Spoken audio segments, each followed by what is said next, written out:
सुप्रभात। स्वागत है आपका श्री सुभाष बोस शिक्षण संस्थान उच्च माध्यमिक विद्यालय लाडनू की ऑनलाइन क्लासेज में। कक्षा 12 वाणिज्य की कक्षाएं चल रही है। आज कक्षा 12 वाणिज्य में लेखा शास्त्रीय कक्षा क्लास, जिसमें आज हम नए लाभ अनुपात तथा त्याग के अनुपात के कुछ एक न्यूमेरिकल क्वेश्चन करेंगे अपनी पुस्तक के। पीछे जो वीडियो आया था उस वीडियो में हमने न्यूमेरिकल क्वेश्चन नया लाभ अनुपात और त्याग अनुपात के बारे में गणना करना सीखा था। अलग अलग कंडीशन देखी थी कि कौन सी कंडीशन पे किस तरह से हम उसको हल करते हैं। आज उन्हें हम व्यावहारिक रूप से देखते हैं। अपनी पुस्तक के कुछ एक क्वेश्चन है उनको हल करते हैं।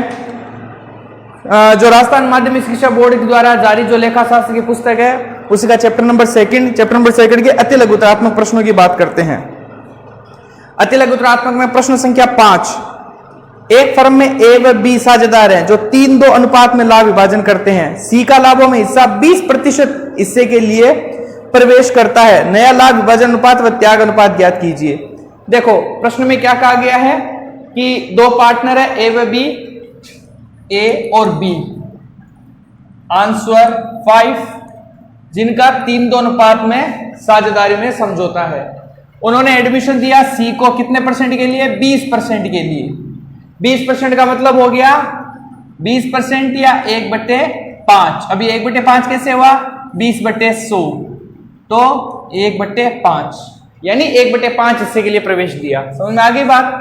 अब प्रश्न में कहीं भी पुराने साझेदारों के त्याग के बारे में और नए साझेदार के किसी के द्वारा प्राप्ति के बारे में कोई सूचना नहीं है।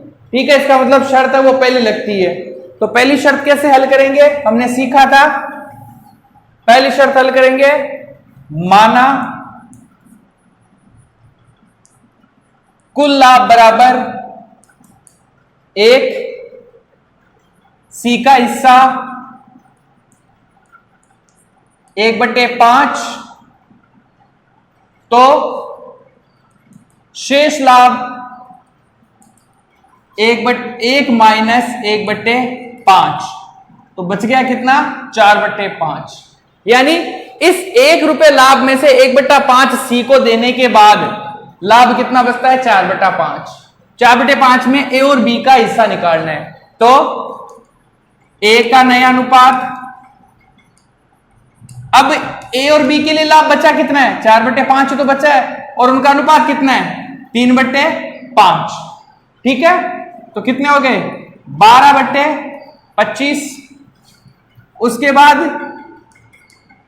बी का नया अनुपात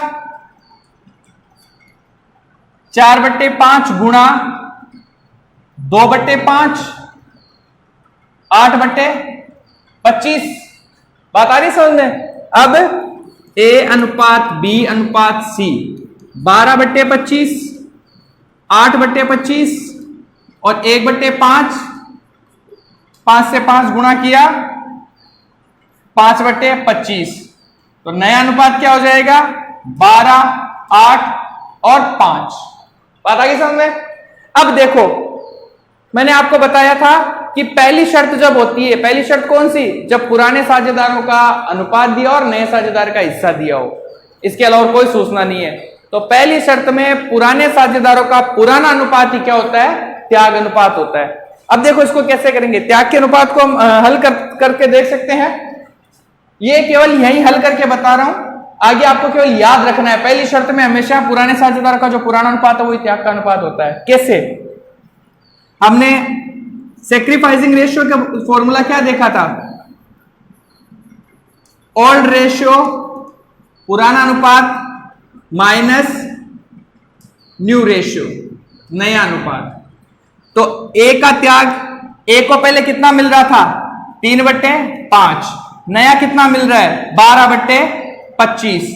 एलसीएम लिया 25, 15 माइनस 12 बराबर 3/25, और बी का त्याग 2/5 माइनस 8/25 बराबर एलसीएम लिया 25, तो 10 माइनस 8 बराबर 2/25। तो देखो त्याग अनुपात इनका कितना हो गया? 3/25 अनुपात 2/25 या 3:2। तो ये त्याग अनुपात और ये पुराना अनुपात। बात आगे समझ में? तो तो पहली जो शर्त होती है या पहली जो कंडीशन होती है उसमें आपको अलग से त्याग अनुपात ज्ञात करने की जरूरत नहीं है। आपको तो इतना ध्यान रखना है पुराने साझेदारों का पुराना हिस्सा दिया और नए साझेदार का हिस्सा दिया हुआ है और कोई भी सूचना नहीं है, तो उस शर्त में पुराना अनुपात उनका क्या होता है, त्याग अनुपात होता है। तो क्वेश्चन नंबर 5 है वो आपके समझ में आया होगा। ठीक है, क्वेश्चन नंबर 6 देखो। क्वेश्चन नंबर 6 में कह रहा है एबीसी एक फर्म में साझेदार है जो 5-3-2 अनुपात में लाभ विभाजन करते हैं। डी को लाभों में 1/5 हिस्से के लिए प्रवेश करता है। नया लाभ विभाजन अनुपात व त्याग का अनुपात। सेम इक्वेशन है, पार्टनर वहां पर 2 थे, यहां 3 हो गए हैं, इसी तरह से होगा कुल लाभ 1, फिर डी का हिस्सा निकाल के शेष लाभ और फिर शेष लाभों को ए बी सी तीनों में बांट कर करना है। तो ये आपको होमवर्क में करना है question number 6। Question number 7, A B व सी एक फर्म में साझेदार हैं जिनका लाभ विभाजन अनुपात 3/6, 2/6 और 1/6। डी को लाभों में 1/6 हिस्से के लिए प्रवेश देता है। नया लाभ विभाजन अनुपात व त्याग का अनुपात। फिर वही बात है, सेम इक्वेशन है, ये भी आपको होमवर्क में ही करना है। ठीक है, 8वां क्वेश्चन, ए बी सी एक फर्म में साझेदार है। सी का लाभों में हिस्सा 1/4 निर्धारित किया जाता है। नया लाभ विभाजन अनुपात व त्याग का अनुपात ज्ञात कीजिए। ठीक है, अब देखो घबराने की कोई जरूरत नहीं है। इस क्वेश्चन में भी क्या किया गया है, ए बी 2 पार्टनर है, उनका अनुपात नहीं दिया गया, इसका मतलब वो साझेदार कैसे हैं, वो साझेदार समान अनुपात में है। इसी शर्त से होगा, यहां 1:1 हो जाएगा। कुल लाभ 1 रुपया, सी का हिस्सा जो दिया गया है, सी का हिस्सा 1/4 दिया गया, 1/4, शेष लाभ 3/4 और उसके बाद 3/4 के 1/2, 1/2 से बराबर टुकड़े करके ये क्वेश्चन भी आपको खुद को करना है। ठीक है, क्वेश्चन नंबर 9, ए व बी एक फर्म में साझेदार है जो 2:1 अनुपात में लाभ विभाजन करते हैं। सी को लाभों में 1/4 हिस्से के लिए प्रवेश देते हैं। सी के प्रवेश के बाद डी को लाभों में डी को 10% हिस्से के लिए प्रवेश देते हैं। डी के प्रवेश के बाद नया लाभ विभाजन अनुपात ज्ञात कीजिए। अब देखो इस प्रश्न में क्या कहा गया है कि पहले से ए और बी पार्टनर थे, सी को एडमिशन दिया और सी के एडमिशन के बाद डी को एडमिशन दिया। शर्त पहली है लेकिन इसको 2 स्टेप में हल करना पड़ेगा। इसको हल कर लेते हैं। पहली शर्त का क्वेश्चन है लेकिन इसको कैसे करेंगे, 2 स्टेप में। आंसर नंबर 9,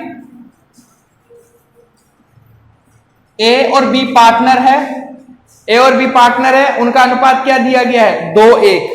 ए और बी का अनुपात दिया गया है 2:1। ठीक है, सी को उन्होंने एडमिशन दिया 1/4 हिस्से के लिए, सी का एडमिशन है 1/4। पहले हमें सी तक का इसको हल करना है। सेम प्रोसीजर रहेगा, माना कुल लाभ बराबर 1 रुपया, सी का हिस्सा 1/4, शेष लाभ 1-1/4 बराबर 3/4। तो ए का नया अनुपात होगा 3/4 गुणा 2/3। चाहो तो इसे हल कर लो यहां पर, चाहो तो छोड़ दो, 1/2। बी का नया अनुपात 3/4 गुणा 1/3, तो 1/4। तो ए अनुपात बी अनुपात सी 1/2, 1/4 और 1/4। इसको हल कर लेंगे तो 2:1:1। तो नया अनुपात क्या रहेगा, ए बी सी का 2:1:1। बात आ गई समझ में। इसके बाद क्या किया, सी के एडमिशन के बाद उन्होंने डी को दिया प्रवेश, तो डी को दिया 10% के हिसाब से। तो सेम ही प्रोसीजर रहेगा, माना कुल लाभ बराबर 1 रुपया, डी का हिस्सा रहेगा 10% या 1/10। 10% 1/10 कैसे समझ में आ गया ना, 10/100। 10% ऐसे ही तो लिखते हैं, इसको हल करो तो 1/10। इस तरह से हम इसको 1/10 लिख सकते हैं। ठीक है, शेष लाभ हो जाएगा 1-1/10 बराबर 9/10। कितना हो जाएगा, 9/10। अब ए का नया अनुपात 9/10 गुणा अब नया अनुपात ये देखो, 2 और 1 3 और 1 4, 2/4, 18/40। बी का नया अनुपात 9/10 गुणा 1/4, 9/40। सी का 9/10 गुणा 1/4 बराबर 9/40। तो ए अनुपात बी अनुपात सी अनुपात डी। ए का 18/40, बी का 9/40, सी का 9/40 और डी का 1/10। डी का कितना हो जाएगा? 1/10। ठीक है, अब इसे हल कर लेते हैं, 4 से गुणा कर देते हैं तो अनुपात क्या आ जाएगा? 18, 9, 9 और 4। ये नया अनुपात हो जाएगा 18, 9, 9, 4। समझ में आया क्वेश्चन? इस तरह से हम क्या करेंगे, पहली शर्त के क्वेश्चन है वो आपको करने हैं। ठीक है, होमवर्क में आपको मैंने जैसे बताया क्वेश्चन नंबर 5 मैंने कर दिया, 6, 7 और 8। ये 3 क्वेश्चन आपको होमवर्क में करने हैं। बाकी जो न्यूमेरिकल क्वेश्चन है वो आगे की वीडियोस में। आज के लिए इतना ही, धन्यवाद।